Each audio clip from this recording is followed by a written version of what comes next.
Hebreus, capítulo 11, os versos de 32 a 40, quando, após tecer vários comentários e especialmente nos oferecer vários exemplos de fé, o autor da carta aos Hebreus caminha para a conclusão deste capítulo que estamos acostumados a chamar de a galeria dos heróis da fé, e o encerra com as seguintes palavras: que mais direi? Não tenho tempo para falar de Gideão, Baraque, Sansão, Jefté, Davi, Samuel e os profetas, os quais pela fé conquistaram reinos, praticaram a justiça, alcançaram um cumprimento de promessas, fecharam a boca de leões, apagaram o poder do fogo e escaparam do fio da espada. Da fraqueza tiraram forças, tornaram-se poderosos na batalha e puseram em fuga exércitos estrangeiros. Houve mulheres que pela ressurreição tiveram de volta os seus mortos. Uns foram torturados e recusaram ser libertados para poderem alcançar uma ressurreição superior. Outros enfrentaram zombaria e açoites. Outros ainda foram acorrentados e colocados na prisão, apedrejados, cerrados ao meio, postos à prova, mortos ao fio da espada.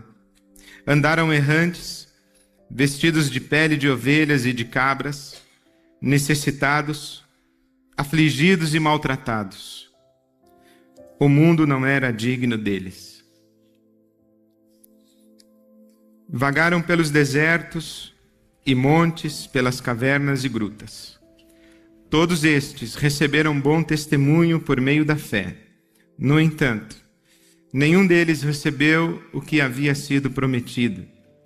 Deus havia planejado algo melhor para nós, para que conosco fossem eles aperfeiçoados. Falar sobre o sofrimento implica pisar num solo sagrado. O sofrimento exige de nós a absoluta reverência, em razão, em primeiro lugar, dos mártires que nos legaram o Evangelho de nosso Senhor Jesus Cristo, às custas de seu sangue, de suas lágrimas e de suas vidas. Não é possível exagerar a reverência necessária para olharmos um trecho como este da Palavra de Deus, e não é possível exagerar a grandeza da dignidade dos nossos irmãos do passado e do presente, que sustentam o testemunho do Evangelho de nosso Senhor Jesus Cristo com suas próprias vidas. Também é pisar o solo sagrado daqueles que sofrem. O sofrimento é um dilema, não somente para o nosso coração humano, é um dilema para a nossa fé, e vem a ser também, desde tempos imemoriais, um dilema que coloca sob júdice o próprio caráter, o amor e o poder de Deus. Foi Epicuro que, em meados dos anos 300, disse que ou Deus é bom, ou Deus é todo-poderoso. Ele não pode ser bom e todo-poderoso ao mesmo tempo, em que existe tanto sofrimento no mundo. Se ele é bom, por que permite o sofrimento? E se ele é todo-poderoso, por que não acaba logo com o sofrimento? Se não acaba com o sofrimento, é porque ou não é bom, ou não é todo-poderoso. Se é todo-poderoso e pode acabar com o sofrimento e não o faz, não é bom, é um sádico. Mas se ele é bom e não pode acabar com todo o sofrimento, então ele não é todo-poderoso. Esta afirmação, ou este chamado dilema de Epicuro, nos coloca diante da perplexidade do sofrimento humano. E, de fato, é nefasta, grotesca, dantesca, nojenta e diabólica a proclamação do Evangelho a título da prosperidade. Quando nós criticamos, e quando eu pessoalmente levanto a minha voz para dizer que este Evangelho, que oferece Deus como um instrumento viabilizador de sonhos pessoais e particulares e de felicidades individuais, é um outro Evangelho que deve ser anátema, maldito, eu não tenho nenhuma dificuldade, nenhum conflito no meu coração. Mas devemos lembrar que esta igreja neopentecostal, o alto neopentecostalismo e o baixo neopentecostalismo, que cresce em o nosso país, não cresce apenas pelo afluxo de pessoas que buscam a sua felicidade, descrita nos moldes do prazer efêmero, das posses e das riquezas. Esta igreja cresce em o nosso país porque o brasileiro sofre. Nós somos um povo pobre.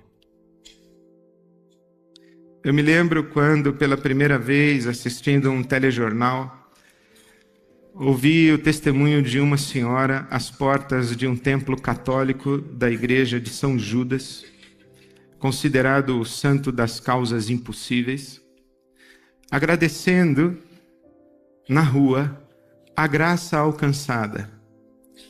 E a graça alcançada era ter conseguido marcar uma consulta para sua filha dali a 3 meses. Essa é a situação da maioria absoluta do nosso país. Nós que estamos nesse auditório hoje, representamos ou estamos incluídos num contingente menor do que 2% da população brasileira.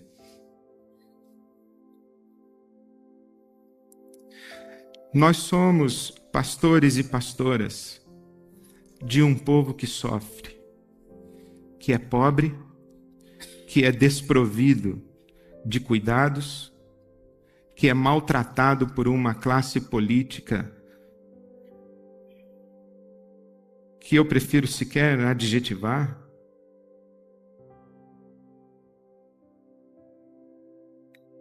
E essa gente corre para os nossos templos, alguns poucos, em busca de carros novos.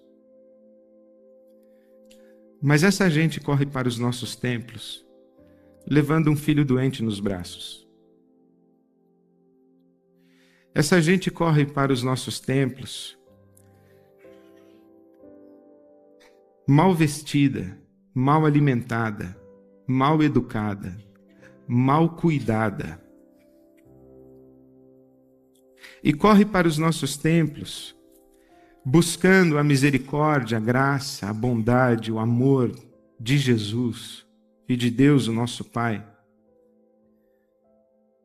Mas nessa busca, essa nossa gente está querendo, primeiramente, para não dizer exclusivamente, a solução de seu problema e de seu conflito. E de alguma forma, nós estamos colocando à frente de nossos templos uma placa que encoraja essa busca nesses termos. A Igreja Universal do Reino de Deus tem como mote de sua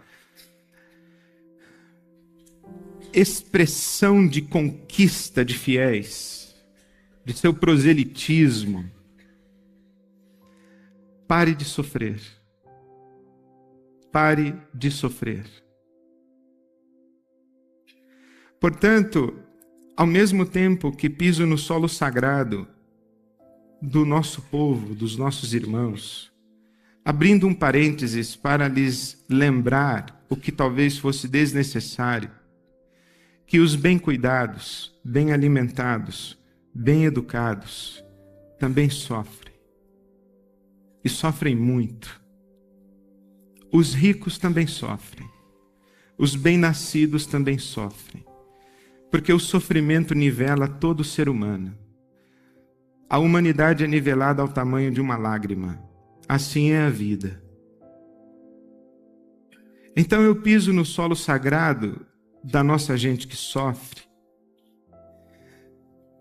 mas eu me sinto obrigado a oferecer um contraponto a essa liderança espiritual, ou ignorante, ou inescrupulosa, que responde a esse sofrimento com um pseudo-evangelho. Um evangelho que se propõe a acabar com o sofrimento, negligenciando o fato que o sofrimento é inerente à existência humana, especialmente deste lado do céu. Não é possível acabar com o sofrimento. Eu diria que talvez não é necessário acabar com o sofrimento. E a convocação do Evangelho não é uma convocação para quem deseja parar de sofrer. Esse evangelicalismo brasileiro, que se torna hegemônico pela sua presença na mídia, está construindo no imaginário do nosso povo um cristianismo budista. Não é cristianismo. É um sincretismo religioso. Não é evangelho de Jesus Cristo. É no budismo que o ser humano deve viver em busca de sua felicidade e para evitar o sofrimento como propósitos maiores de sua existência. Não no cristianismo. Não no cristianismo. Portanto, falar do sofrimento implica pisar o solo sagrado dos mártires da nossa fé e da nossa gente que sofre. Mas exige também uma reação de confrontação, e se não sou pretensioso, uma reação profética contra este pseudo-evangelho que é hegemonicamente pregado no nosso país. O nosso Senhor Jesus Cristo é apresentado na Bíblia Sagrada como o servo sofredor. O servo sofredor não por uma vítima do mal e não por uma vítima de circunstâncias da história. O nosso Senhor Jesus Cristo é apresentado na Bíblia Sagrada como servo sofredor porque escolheu sofrer. Sendo rico, se fez pobre, para que nós, pobres, nele fôssemos enriquecidos. A minha vida ninguém a tira de mim, disse Jesus. Eu, de boa vontade, a dou. Eu sofro porque escolhi sofrer. Eu sofro um sofrimento solidário ao sofrimento humano, motivado pelo meu amor, porque o amor é sempre solidário e sofre com, e se possível, sofre por. E foi isso que fez o nosso Senhor Jesus Cristo. A palavra de Deus diz que Jesus nos advertiu que o servo não é maior do que o seu Senhor. E que se ele sofreu, nós também sofreríamos. Se ele foi odiado, nós também seríamos odiados. E se ele foi perseguido, nós também seríamos perseguidos. João capítulo 15, versículo 20. O Senhor Jesus nos advertiu que estávamos sendo enviados ao mundo como ovelhas no meio de lobos. Lucas capítulo 10, versículo 3. O Senhor Jesus nos advertiu que os nossos nomes seriam odiados em todas as nações por causa do nome dele. Eu tenho tido o privilégio de conviver um pouquinho mais de perto com um homem que dedica a sua vida à evangelização no Oriente Médio e é proibido de entrar em todos os países do Oriente Médio. Só entra clandestinamente por causa do nome de nosso Senhor Jesus Cristo. Almoçamos juntos em São Paulo há poucos dias. Ele é um sujeito esquisito. Ele é assustado. Ele é desconfiado. Porque ele já foi torturado muitas vezes. A gente pergunta: em que cidade fica esse seu grupo de oração? Ele não diz. É automático o seu instinto de defesa. Ele não diz. Não almoçou direito. O que me fez lembrar de um missionário autóctone africano que veio participar em uma reunião da Junta de Educação da Convenção Batista do Estado de São Paulo, no Colégio Batista, em São Paulo. No horário do lanche, a mesa farta, e o homem não comia. E quando perguntaram a ele por que ele não comia, ele disse: eu não posso. Os meus filhos não têm o que comer, a minha mulher não tem o que comer, o meu povo não come. O meu povo nunca viu uma mesa assim. Não é justo que eu coma. Talvez reverberando o coração de Urias: o meu exército está na guerra. Eu não pousarei na minha casa. A nossa solidariedade a Jesus deveria nos levar a essas dimensões. Por isso é que o apóstolo Paulo e Barnabé, quando visitam as igrejas por eles plantadas, advertem as igrejas a que permaneçam firmes na graça, porque através de muitas tribulações nos importa entrar no reino de Deus. Atos 14, 22. Por isso que o apóstolo Paulo escreve ao seu filho na fé, Timóteo, dizendo que aqueles que querem viver piedosamente padecerão perseguições. Segunda de Paulo a Timóteo, capítulo 3, verso 12. A vocação de São Paulo apóstolo foi, já na saída, uma vocação que trouxe consigo uma advertência. Eu mostrarei a ele o quanto ele deverá sofrer pelo meu nome. E há aqueles que consideram que isto fazia parte da vocação apostólica, ou mais especificamente da vocação do apóstolo Paulo, se enganam, porque escrevendo aos Filipenses no capítulo 1, verso 29, o apóstolo Paulo disse que a todos nós foi dado o privilégio de não apenas crer em Jesus, mas também de sofrer por ele. Foi assim que Jesus nos chamou ao discipulado. Quem quiser vir após mim, negue-se a si mesmo e a cada dia tome a sua cruz e siga-me.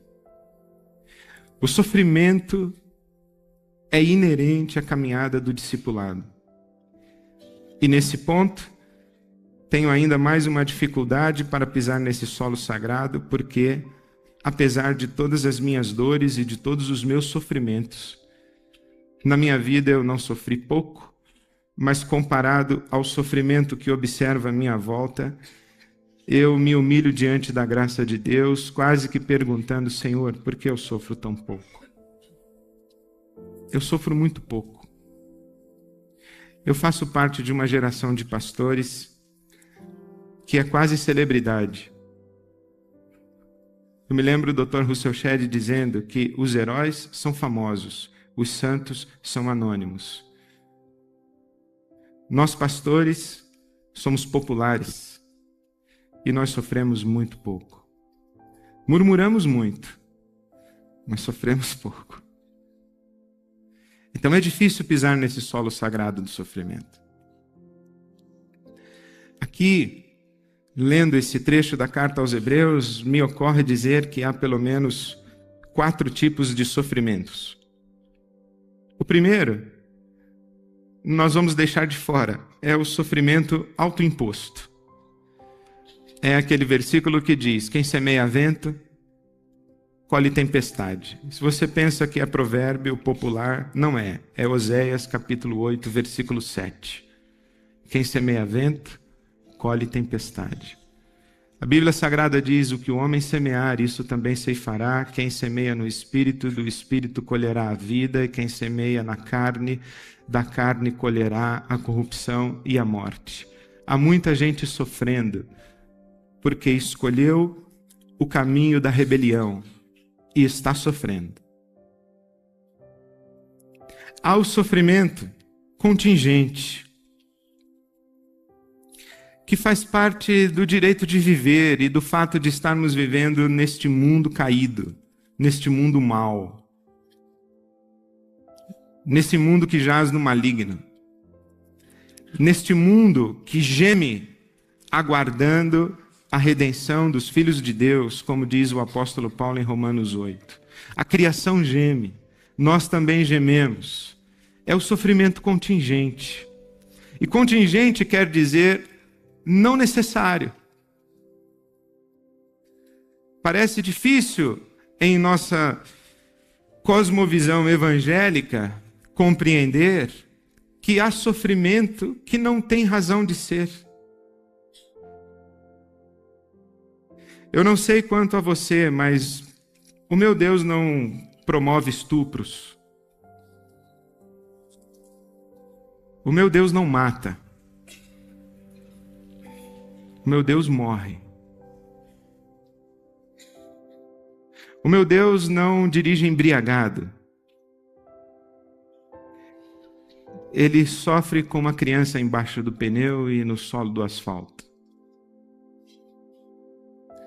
Meu pai faleceu aos 26 anos de idade. E eu fui uma vez pregar na igreja em que estava presente, e eu não sabia, uma senhora piedosa que fora sua professora na escola bíblica dominical. À saída, amorosa, carinhosa e respeitosamente, aquela senhora me abraçou, me beijou e disse: agora eu sei porque Deus levou seu pai tão cedo para fazer de você o homem que você é. A minha vontade foi dizer: Deus não precisava matar o meu pai para fazer de mim um homem. Desde que o filho do meu Deus morreu naquela cruz, ninguém mais precisa morrer para que Deus cumpra seus propósitos. Ninguém mais precisa morrer. A morte de Jesus foi suficiente, absoluta, para que todos os propósitos do Senhor nosso Deus se cumprissem na história.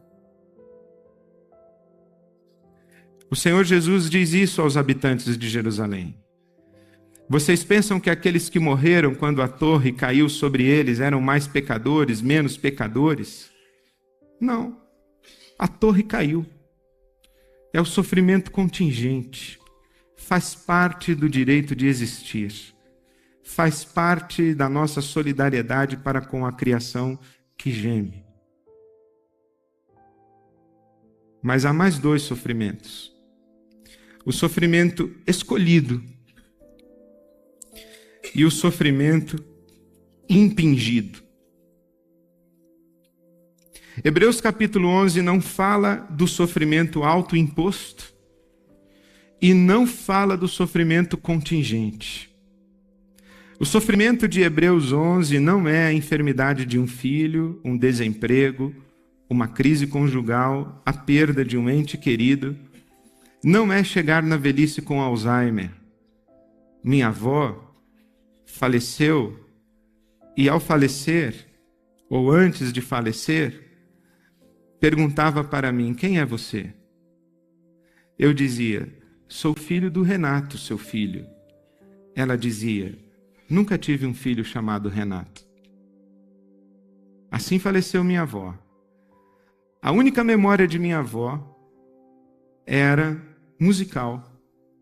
Sentava-se ao piano e tocava todos os hinos que ao longo de sua vida tocou para o louvor de Deus. Não lembrava o nome do filho, mas não esqueceu de sentar-se ao piano. Pela fé, a gente vê o invisível, suporta sacrifícios e compreende mistérios.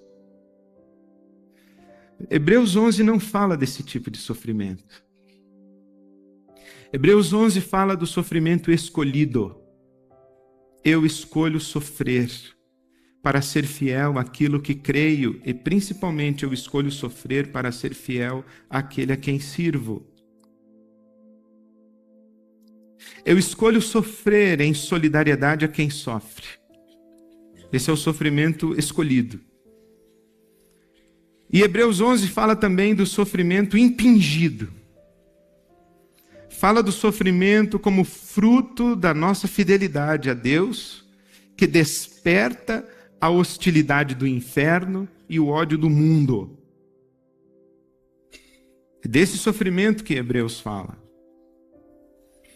O sofrimento que escolhemos em nossa luta contra o pecado. Porque lutar contra o pecado implica sofrer. Implica esmurrar o corpo voluntariamente e sujeitá-lo à servidão. Implica renúncias, implica dizer não. Implica abrir mão de prazeres e conscientemente abrir mão de prazeres, de oportunidades, de possibilidades. Por isso é que o autor de Hebreus, no capítulo 12, versículo 4, disse: na luta contra o pecado, vocês ainda não resistiram até o ponto de derramar o próprio sangue. Na luta contra o pecado, nós devemos lembrar o salmista e Davi que diz: contra mim mesmo jurei, e manterei a minha palavra ainda com dano próprio.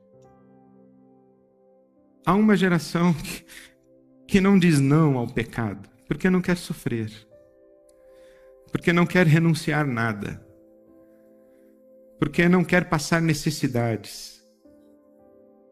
Não luta contra o pecado, não sangra, não sofre, se vende, se entrega ao prazer imediato, ilícito, ilegítimo, que a Bíblia chama de pecado, e ainda oferece base bíblica para a sua caminhada. O sofrimento escolhido é um sofrimento do nosso compromisso ministerial, da nossa agenda pastoral. Não é possível pastorear sem sofrer. Não é possível pastorear sem chorar com os que choram. Porque não é possível pastorear sem interceder. Nosso irmão André, popularizado como contrabandista de Deus, diz que a intercessão é quando nos colocamos de joelhos diante de Deus e dizemos a Deus: Senhor, o fardo que está sobre os ombros do meu irmão, coloque-o sobre os meus ombros. Isso é interceder. Interceder é solidarizar-se a ponto de sofrer com, sofrer por. Eu sofro muito pouco. Por isso é que o apóstolo Paulo diz que sofre o que resta das aflições de Cristo Jesus. Por isso é que ele diz que os sonhos de sua vida são pelo menos 3. Conhecer a Cristo, experimentar o poder da sua ressurreição e participar dos seus sofrimentos. Filipenses capítulo 3, versículo 10. Sofro na minha carne o que resta das aflições de Cristo. Colossenses capítulo 1, verso 24. Quem lê a biografia ministerial de Paulo e como ele defende seu apostolado, se espanta. E pelo menos esse pequenino texto faço questão de ler. Sua segunda carta aos Coríntios, o capítulo 11.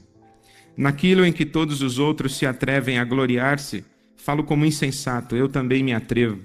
11, 22. São eles hebreus? Eu também. São israelitas? Eu também. São descendentes de Abraão, eu também. São eles servos de Cristo? Estou fora de mim para falar desta forma. Ele diz, estou louco. São eles servos de Cristo? Eu sou mais. Trabalhei muito mais, fui encarcerado mais vezes, fui açoitado mais severamente e exposto à morte repetidas vezes. 5 vezes recebi dos judeus 39 açoites, 3 vezes fui golpeado com varas, 1 vez fui apedrejado, 3 vezes sofri naufrágio, viajou de navio 3 vezes, naufragou as 3 vezes. É um sujeito impressionante. Estive continuamente viajando de uma parte a outra, enfrentei perigos, fiquei exposto à fúria do mar, perigos de assaltantes, perigos dos meus compatriotas, perigos dos gentios, perigos na cidade, perigos no deserto, perigos no mar, perigos dos falsos irmãos. Trabalhei arduamente, muitas vezes fiquei sem dormir, passei fome e sede, e muitas vezes fiquei em jejum, suportei frio e nudez. Além disso, enfrento diariamente uma pressão interior, a saber, a minha preocupação com todas as igrejas. Quem está fraco, que eu não me sinta fraco? Quem não se escandaliza, que eu não me queime por dentro? Se devo orgulhar-me, que seja nas coisas que mostram a minha fraqueza. O Deus e Pai do Senhor Jesus, que é bendito para sempre, sabe que não estou mentindo. Em Damasco, o governador nomeado pelo rei Aretas mandou que se vigiasse a cidade para me prender, mas de uma janela na muralha fui baixado numa cesta e escapei das mãos deles. Essa é a memória gloriosa do apóstolo Paulo. Descer numa cesta, batendo e rodopiando pela muralha de Damasco, chegar ao chão, no breu da noite, levantar a cabeça e sair correndo no meio da noite, sozinho, tendo atrás de si um grupo de pessoas que havia feito o voto de Nazireu e que jurara não comer e não beber até ver Paulo morto. Essa era a glória do apóstolo. Eu sofro muito pouco. Pior do que sofrer muito pouco, e não sou masoquista. Pode ficar tranquilo comigo, eu prefiro água mineral do que água de torneira. Não se preocupe. Não sou masoquista, eu só constato que eu sofro muito pouco. E pior do que constatar que eu sofro muito pouco, eu trago comigo um peso e uma sensação que não seria capaz de sofrer o quanto esses homens sofreram. O meu consolo é que a palavra de Deus, através da boca de Pedro ou da pena de Pedro, nos promete que enquanto sofremos o sofrimento do justo, há um peso de glória sobre nós. E que no momento em que eu precisar, se precisar, o Senhor há de me socorrer para que eu seja fiel em meio à dor. Hebreus capítulo 11 fala da vitória do sofrimento, da vitória sobre o sofrimento pela fé. E por que precisamos da fé? E por que é pela fé que nós superamos o sofrimento? Por que é pela fé que nós convivemos com o sofrimento? E por que é pela fé que nós nos submetemos de boa vontade e consideramos que sofrer, o sofrimento escolhido no amor solidário e o sofrimento imposto contra nós pelo inferno e pelo mundo que nos odeiam, por quê? E como é que superamos isso? Pela fé. Primeiro, porque o nosso sofrimento, pela fé, ou é no nosso sofrimento e pela fé que nós discernimos a presença do Senhor que atravessa conosco o vale da sombra da morte. É pela fé que vemos o invisível. Larry Crabb, no seu livro O Silêncio de Adão, ele diz que quando tudo está escuro, a gente nada vê, mas a gente ouve. E eu me lembro do salmista dizendo que na minha noite de lágrimas a canção do Senhor está comigo. Me lembro do profeta dizendo que quando eu passar pelo fogo, Ele estará comigo. Quando eu passar pelas águas, Ele estará comigo. Essa promessa da companhia e do consolo de Deus no meio da nossa dor e do nosso sofrimento, são estes olhos da fé que conseguem discernir o maravilhoso companheiro o extraordinário Consolador, o Cristo que sofre conosco, sofre ao nosso lado e nos suporta em o nosso sofrimento. É pela fé que nós somos capazes de sofrer também por amor a Cristo. Porque o sofrimento tem uma capacidade extraordinária de nos fazer não apenas murmurar, mas de nos fazer blasfemar. Duvidar do amor de Deus, da bondade de Deus. Se sofra porque Deus não é bom. Esta é fala de quem não tem fé. Porque aqueles que têm fé, sendo fé, aquilo que o Ricardo Agreste nos ensinou há poucos minutos, uma profunda confiança no caráter de Deus e não naquilo que Deus vai fazer ou deixar de fazer. Uma profunda confiança no caráter de Deus. A nossa fé nos sustenta no meio do nosso sofrimento e, não obstante ao máximo sofrimento, jamais duvidamos do amor e da bondade de Deus. Jamais duvidamos das intenções abençoadoras de Deus. O evangelho que nós pregamos, meus queridos, ele é vergonhosamente superficial. Ele é um conjunto de clichês que não se sustentam sequer pela lógica, quanto mais pela palavra de Deus. Vai na fé, meu irmão. Deus cuida de passarinhos e cuida de flores, não vai deixar você passar fome. O apóstolo Paulo, ele deixou. Passou fome, passou frio. E lá não estava um homem na cadeia dizendo: o senhor esqueceu de Mateus 6? Porque eu estou com as costas lanhadas dos chicotes que recebi, as minhas roupas não se parecem nada com as de Salomão. Alguma coisa precisa ser melhor discernida nesse processo, meus queridos. Será que Mateus capítulo 6 é uma promessa de conforto? Ou é uma declaração de que, não obstante ao nosso sofrimento, Deus continua conosco?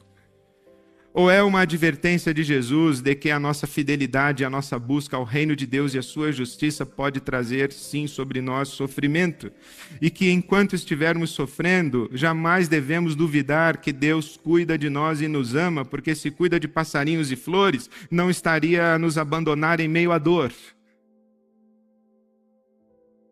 Será que Mateus capítulo 6 é uma promessa de que nunca faltará o pão na mesa de um cristão?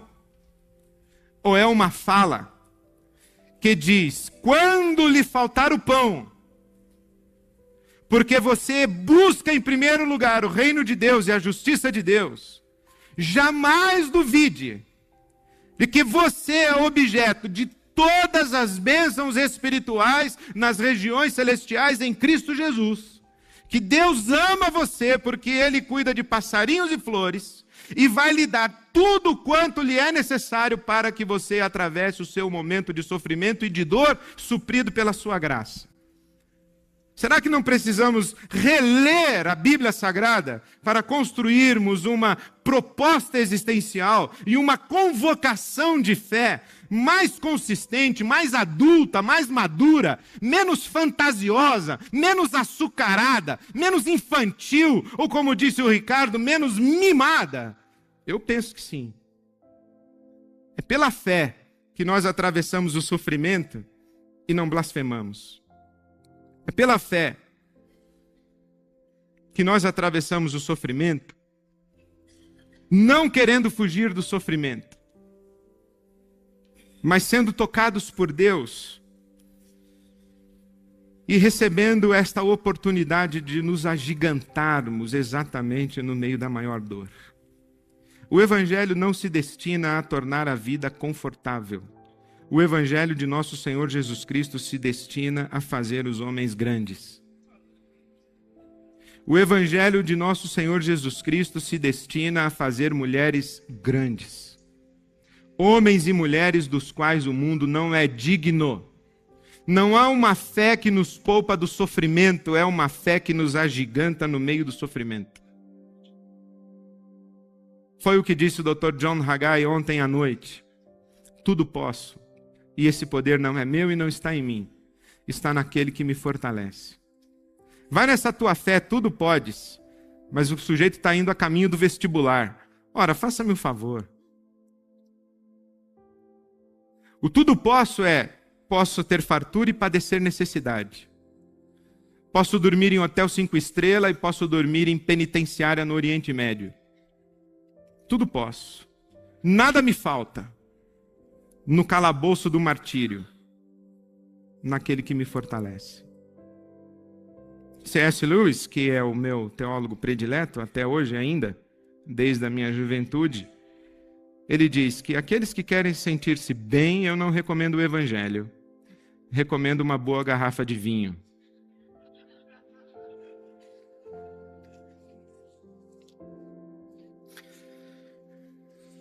O evangelho de nosso Senhor Jesus Cristo nos faz esse tipo de gente.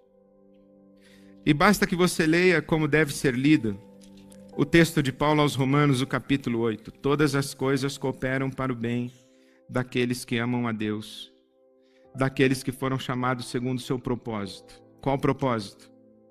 Pois aqueles que de antemão conheceu, também os predestinou para serem conformes à imagem de seu Filho. O melhor de Deus para nós não é o alívio das circunstâncias. O melhor de Deus para nós é a formação de seu Filho em nós. E é por isso que nós, pastores e pastoras, sofremos. Sofremos como a mãe em dores de parto, para que vejamos Cristo formado em nossos filhos.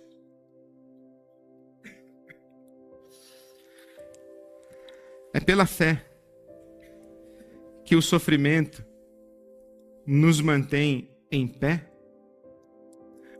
Ou é a fé que, em meio ao sofrimento, possibilita que permanecemos não apenas em pé, mas em ação? O sofrimento não nos faz parar em o nosso serviço ao Senhor nosso Deus. A fé, para Tiago, é impressionante.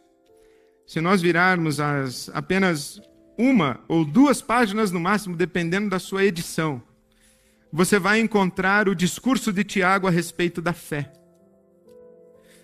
E Tiago, capítulo 2, versículo 18, ele diz assim: mostre-me a sua fé sem obras, e eu lhe mostrarei a minha fé pelas obras. Em outras palavras, o que Tiago está dizendo é que a fé não é o recurso que utilizamos para fazer mover a mão de Deus. A fé é uma confiança profunda que temos no caráter de nosso Deus e na sua presença conosco, que faz com que nós movamos as nossas mãos para servir.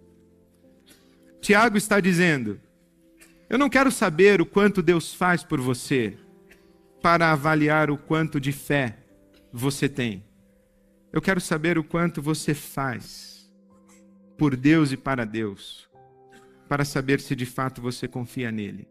Mostre-me as suas obras, não mostre as obras de Deus. Deus tudo pode, eu já sei.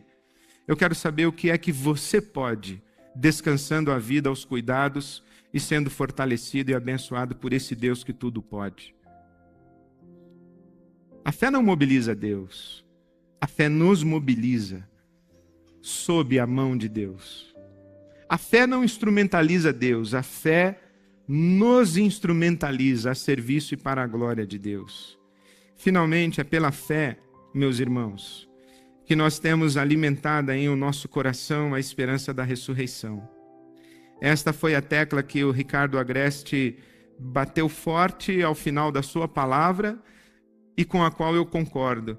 Estes homens de Hebreus capítulo 11 tinham uma esperança que não se realizaria nesse mundo.